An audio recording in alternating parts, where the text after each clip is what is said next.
Welcome back. This is Johnny C. from Pittsburgh, Pennsylvania. Go Steelers, man. Greatest NFL team of all time. I don't care what anybody says. We are here doing another topic. I'm not going to tell you what it is because it's a surprise today. All right, so the question we have for you, Johnny C, is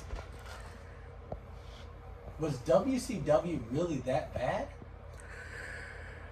Um, Did NWO, which we all loved as kids, did that destroy WCW? Or were there egos involved? What would you say about the demise of WCW? What if you could book WCW, what would you do? okay, so to answer because this is like a 3 or 4 parter question. Basically, WCW, when they got bought by Ted Turner from the Crockett's, Crockett Promotions, Georgia Championship Wrestling, and all that, he just said, all right, go wrestle. Go make me money. They were losing money, but they were making money at first, because they had Ric Flair, Dusty Rhodes, the Road Warriors, Nikita Koloff, Vader, Magnum TA. They had a bunch of different people. And they were doing all right.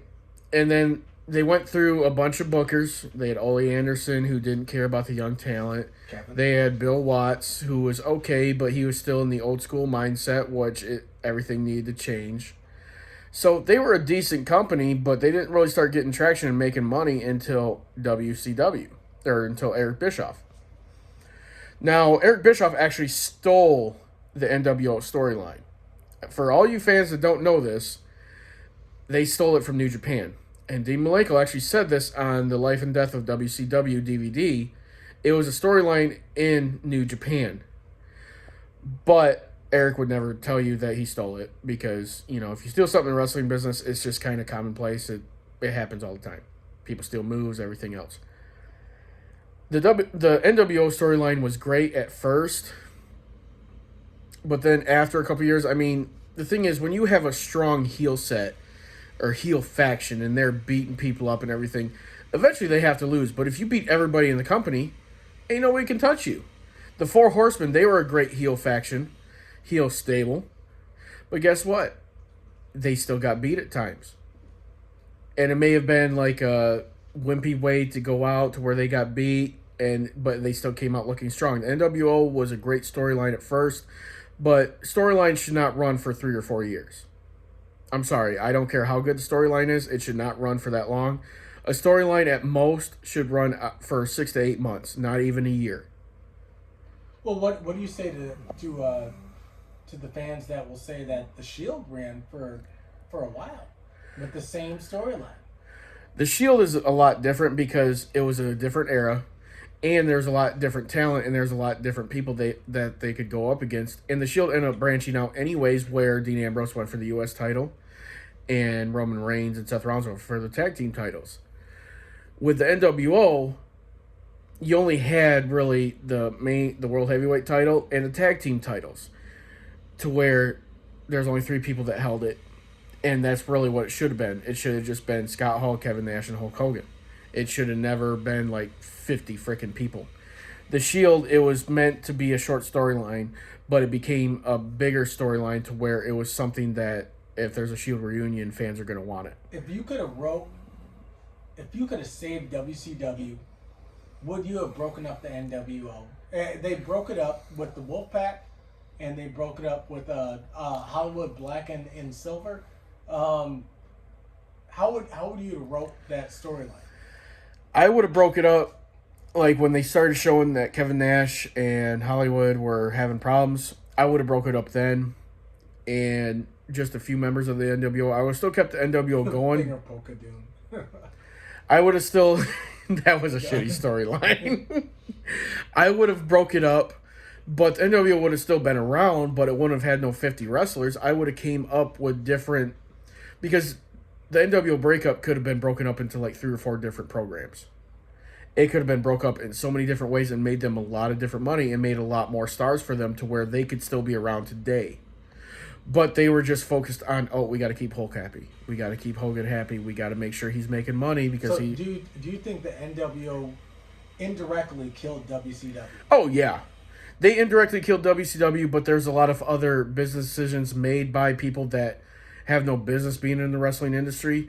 They didn't know about it. The AOL Time Warner merger killed it, killed WCW. The AOL Ted Turner merger killed it. A lot of stuff killed WCW, but NWO was definitely a big factor. Because there are a lot of people that really love WCW because WCW came out with some great programming, and they had some of the greatest wrestlers, and they all decided to jump ship to WWE. Do you think that the power of wrestlers was too great at that point? I would say the creative control was too great at that point. The creative control in a lot of their contracts was... Well, explain that to people that don't know what you're talking about. Creative control is basically... It gets put in a wrestler's contract to where if they don't like how a certain match is going to go because they're going to lose or some BS like that, they end up like, oh, no, I'm using my creative control. I want to control what's going on in the match. And to WCW's downfall, they had done all guaranteed contracts, so no matter if they wrestled or not, they got paid their money. But they also had creative control. Hulk Hogan would use this all the time. Kevin Nash and Scott Hall, not so much, even though through all my research, Kevin Nash is more of a dick than he lets on. But I give him a pass because at least he tried to be entertaining about different things. But the creative control is really what killed it for the people. That and doing the guaranteed contracts. You don't ever sign somebody to a guaranteed contract to where, even if they don't work, they get paid a huge sum of money. And like the real question is, whenever you had The Rock, Stone Cold, you had everything that WWF at that time was putting on. How would you have saved it? To where is it a good idea to put Jeff Jarrett in the title picture, or would you have rebooked it and put Rey Mysterio in the title picture, or Booker T a little bit earlier? Like, what would you have done? I would have save WCW. I would have got rid of Scott Steiner, even though he has a great look. He's not a great wrestler. I would have put Booker T in there. I would have looked at who was the better workers. I would have looked at who could actually make a match, who could actually make a 30-minute match, and the fans want to watch more. I would have got rid of Hulk Hogan. I would have got rid of all the people that were over 40. I'd have been like, okay, you know what? You're just going to wrestle filler matches. If you don't like it, there's no... with Eddie Guerrero? Oh, Eddie Guerrero, one of the greatest talents in the world. I would have put him like near the fucking main event every night because he can put on great matches with anybody. He could be in the ring with a fucking broomstick and still it'd be a 5-star match. But I would have changed it so much to where NWO would have been gone. A lot of people would have been gone, but we would have still had a lot of great people. There was a lot of great talents. Two of the great talents that WCW had that they never showcased really, Disco Inferno and Alex Wright. They were both very small, kind of cruiserweight weight, but they could put on a great match, and they feuded with each other all the time, and they were great chemistry. I would have loved to have seen them as a tag team. Because most times if opponents have great chemistry in the ring against each other, put them in a tag team and see what happens. Paul Heyman did it in ECW with Public Enemy. And so the real question is, we talked about the NWO. Did NWO really kill WCW, or was it Vince Russo? Who really is to blame for WCW's downfall? NWO was the first shot. Vince Russo and Ed Ferreira. Can't forget Ed Ferreira because he made fun of JR, which is honestly one of my idols for wrestling, for commentating. They came in there and they acted like they knew what they were doing. First off, I'm going to talk about Vince Russo for a minute. Vince Russo got his start for bitching at Vince and this and that about the things they were doing, so they gave him a position as a writer for the magazine. And he had a few good columns and this and that. But then he started writing a lot of wacky shit. He was responsible for some of the Attitude Era in WWF. But it wasn't... He had a lot of great ideas, but they weren't great because Vince would be like, nope. Vince McMahon would tell him no because a lot of it wouldn't work. So when he went to WCW, he didn't have that filter to tell him no, so he could just do all these crazy gimmick things on a pole matches that he wanted to do. He would do gimmick matches, but there was no like build off to it or blow off. for those matches. Like, oh, we're just gonna have this on a pole match. It's not gonna mean anything, but we're just gonna do it. Like when it was 3 count versus the 3 other wrestlers for like a record contract, which in my mind was really fucking stupid. And Ed Ferrer, he just was there. He made fun of JR. And to me, if you're in a war with another company and you want to make fun of somebody, that's fine. But do not make fun of somebody's actual like condition that they have. We all know as fans, and for you that don't know, JR has Bell's palsy, which it's basically like a stroke kind of thing, where it paralyzed part of his face. And he's been hit with it 3 different times. And for somebody to make fun of him for that, that is a low blow. This is the lowest of blows. And Ed Ferreira should not have ever done that. And maybe that was Vince Russo giving the okay for it, but that was not cool in any way. Do you think that WCW, they missed the boat where they should have been pushing, whenever WWE was pushing, at the time, WWF, they were pushing all their young wrestlers. Do you think that's where they missed the boat, to where they were not pushing any of their young wrestlers that ended up being stars in the WWE at the time, WWF? Do you think that's where they missed the boat? That's why they got sunk. It's because they're putting all their chips with Hogan, Hall, Nash, Flair, Sting. Do you think they should have adjusted that? Yes, I definitely think they should have adjusted that. They had a lot of great young talent that they could have, that left. That could have made it. They could have gave him a resurgence. I mean, the only talent they really pushed that was young was Bill Goldberg. And Bill Goldberg he was going to sell tickets, but he wasn't going to take them into the future. Like, you had Eddie Guerrero, Perry Saturn, Dean Malenko, which Dean Malenko didn't wrestle for that much longer. But you also had Chris Benoit. And I know how a lot of people feel about Chris Benoit because he murdered his... Touchy subject. It's very touchy because of what he did. But you cannot discount his talent in the ring. And that was before he had his steroid problems and all that different stuff of what... We will never know what problems he had. But they had so much talent. They had Billy Kidman. They had Psychosis, Super Crazy, Juventud Guerrero, Rey Mysterio Jr. They had so much talent that they could have pushed, even if they're not in the main event picture. The most watched matches, and Bill Goldberg has even said this, the most watched matches were the opening matches because they were so exciting. The main events were so boring because it was the old dogs, could barely move. Who can forget Ultimate Warrior and Hulk Hogan in '98? That was horrible. Just terrible match. But no, to me, if they had switched it around and said, okay, we're gonna push the younger guys and that, it might have taken a couple months for fans to catch on, but I feel it would have made some very exciting, great matches. You also had Chris Jericho. Can't forget about Chris Jericho. Can never forget about Jericho. Well, Lionheart at that point, Chris Jericho. No, he wasn't Lionheart. He was just... No, well, I'm saying in WCW. Yeah. No, he was just Chris Jericho in there. No, well, he had the Lionheart little thing they had going on to where there's a difference between the Walls of Jericho and what he used to put on in WCW. Oh, Lion Tamer. The Lion Tamer. So the question really is, was it bad writing that sunk WCW, or was it just a mismanage of talent, or both? It was both. I mean, there was a lot of different shots that killed WCW. I mean, the first shot was NWO being oversaturated. How would you write that NWO? NWO would have been a 6-month storyline. It would have been, okay, they're beating everybody up. And then I liked how they did it with Sting, where Sting was the only one kind of like going against them. But then you bring in Lex Luger, and then you bring in other people to kind of build those people up. Oh, these are the people that have victories over NWO. These are people that can actually carry the company. And that's what I would have done. I would have done that, and then I would showcase the cruiserweights more, showcase the mid-card guys, because that's where your money's going to be. That's where your bread and butter is. People pay tickets to see the main event, but you have to have matches that build up to that main event for filler. And they have to be exciting matches. They can't be boring matches. And there was just a lot of different shots that got fired that killed WCW. I think Rey Mysterio versus Hulk Hogan would have been a great match. Yeah, but Hulk Hogan would have used his creative control card for that, and he would have wanted to lose him. That's what we're talking about, to where Johnny C is talking about. We're talking about the death of WCW and how could we need to hear it in the comments section.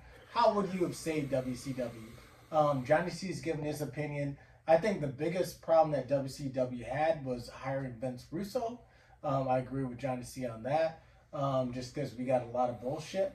And do you think that if they would have utilized it in the right way, we would still have a WCW? Or do you think they were just dead in the water? I mean, I think if they had made the right business decisions at the time, it would have revitalized it, but you have to have the right people running it. You have to have, they needed somebody. I mean, Eric Bischoff had got fired. He had basically been sent home and got paid the whole time. Mm-hmm. But they need to find somebody like Vince McMahon. If Vince McMahon had come into a wrestling company that was, dead in the water like that, I think he could have revitalized it. Or find somebody like that. Or they could have even brought in Paul Heyman. Paul Heyman would have been able to revitalize it, no problem. He would have been able to, you give Paul Heyman a $100 million budget, he would have been able, I mean, who knows what he would have been able to do, but I know it would have been a lot better product than WCW in 99. It would have been a hell of a better product. I don't think it was a good idea putting David Arquette with the world title. Actually, I want to touch on that. Okay, go for Okay, it. A lot of people give David Arquette crap for, he wanted the title, this, that. He did not want the title. He did not want the title at all. He asked people's opinions. And, I mean, he was all for it because he was trying to get more eyes on the product because they had just done the movie Ready to Rumble, which I'm a huge fan of. I do like that movie. A lot of people don't like it, but I think it's actually a pretty funny movie. But all the money he made from being WCW champion, he donated to Owen Hart and Brian Pillman for their families. So he wasn't like that celebrity who's like, oh, yeah, I'm the champ, whatever. I don't care about the industry. He is a wrestling fan. He does wrestle. And he donated all the money he made from holding that title. And a lot of people want to say that's what killed the company. That is not what killed the company. That was them grasping at straws, trying to get some notoriety in some way. Was it a good business decision? No. But, when you're a company in panic and you're trying to save the company, you're willing to do whatever sometimes. The quote is cooler heads prevail, so really it should have been like, no, it's not a good decision, we shouldn't do this. But that was a Vince Russo and Eric Bischoff decision, so that's for them, that's to blame them for that. Sorry you guys hear me sneezing in the background. I don't have COVID, but I'm sneezing. The whole point was, what would you do to save WCW if you could? Because WCW, for most people, they were dead in the water as soon as Stone Cold was Stone Cold, Rock was Rock. Everybody thinks that there's nothing that you could do at that point.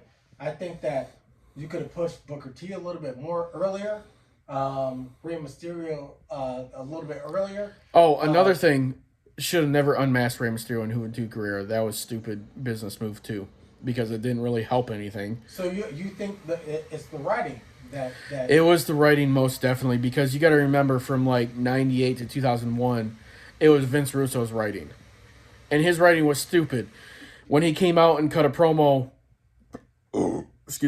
saying, I think Vince I only want. Wasn't he a champion? Yeah. At some point, there was a bunch of dumb stuff. Where he said he only wanted to see like American wrestlers. He didn't care to see Mexican wrestlers or Japanese wrestlers. I don't care about that. I just want to see a wrestler that can actually work a match and make the match exciting. Like, you could freaking be from Siberia. As long as you can work, I don't care. As long as you make me get into the match and make me cheer for you, that's all I care about. To unmask wrestlers of a time-honored tradition of luchadors from Mexico, and you say, oh yeah, we're going to make sure it's important, and then you have them the next week take it off, that's just stupid. As promoters, you need to make sure that if you're going to unmask a luchador, that it is a time-honored tradition. El Santo, who is one of the greatest luchadors and most respected wrestlers in Mexico, never unmasked, had over 100 masks. He was even buried in his casket in his mask. That is how time-honored that tradition is. And the reason why it's time-honored tradition is the Mexican wrestlers and whatever wrestlers that wear masks, the luchador style is based off the Aztec tribe. That's where it comes from. That's where it's based off of. So think about that next time you want a luchador to unmask. And we're gonna close on this, and this is the last thing to where we're talking about WCW, and we want to hear your comments on, why WCW died, if they could have done anything. Rock and Hogan, Rock and Hogan, WrestleMania 18. Um, Man, a great show of respect and all that stuff. A lot of people don't think that there was a lot of respect in WCW when they died. What could you have done to uh, try to revitalize WCW? Because I think a lot of people are over Bill Goldberg at this point, and I think they were over him a little bit at the end of WCW, meaning that you need to have new talent because a lot of people were over Hulk Hogan um, whenever he decided to jump ship. How would you how do you save that company whenever they're sticking to their guns, whenever they've signed those horrible contracts that you said? Um, what would you have done to make sure that we still have a really good wrestling product? I mean, I would have made sure because the reason why Bill Goldberg didn't work near the end is because they tried to turn him heel. Didn't work because he was the only really powerful, good guy that they had. Also, you got to Goldberg put. could have had a like Roman Reigns type of heel turn. They Yeah, never did but it. they didn't do it right. When you're turning a good guy heel, and this is for all your promoters that watch, any wrestling fans that watch, if you turn heel, make sure it's right. Don't be like Big Show in the later years and say, "Oh, I'm face, I'm heel, I'm face, I'm heel." You don't want to do that. If you're going to turn heel, make sure you do it right. Make sure it makes sense and make sure it's going to make money most of all. But WCW, they didn't have the right people in charge to make sure that it was going to work right. They had the money, but they didn't make sure it was going to work right. They didn't have the right people in place. They didn't have the young talent primed up to take over that spot. There's a lot of young talent that wanted to, but they weren't ready. So, in closing, put in the comments, like this video, subscribe to my channel if you want to hear about anything wrestling or anything that I want to talk about. WCW is dead and will stay dead, but it could have been one of the greatest companies in the world. I'm out.